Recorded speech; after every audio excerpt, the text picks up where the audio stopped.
पवनपुत्र हनुमानाला शेंदूर का लावतात? अद्भुत रामायणाच्या एका कथेनुसार एकदा जगतमाता जानकी सीता आपल्या भांगामध्ये शेंदूर लावत होती.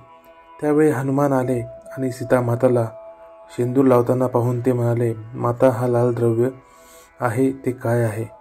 ते लावल्याने काय होते? हनुमानाचा प्रश्न ऐकून सीता माता काही क्षण गप्प बसली. नंतर म्हणाली, हा शेंदूर आहे. हे लावल्याने प्रभू श्रीराम यांचे आयुष्य वाढेल आणि ते नेहमी माझ्यावर प्रसन्न राहतील. चिमूटभर शेंदूर लावल्याने प्रभू रामचंद्राचे आयुष्य दीर्घ आणि प्रसन्नतेचे होईल.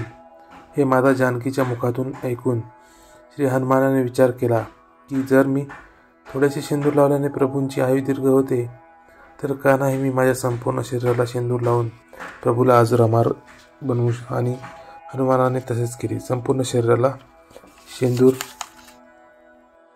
लावून ते दरबारात पोहोचले आणि श्रीरामाला म्हणाले, प्रभू प्रसन्न राहा. हनुमानाच्या अंगावरील शेंदूर पाहून श्रीराम हसू लागले व म्हणाले, वत्सा, ही काय अवस्था बनवली आहे?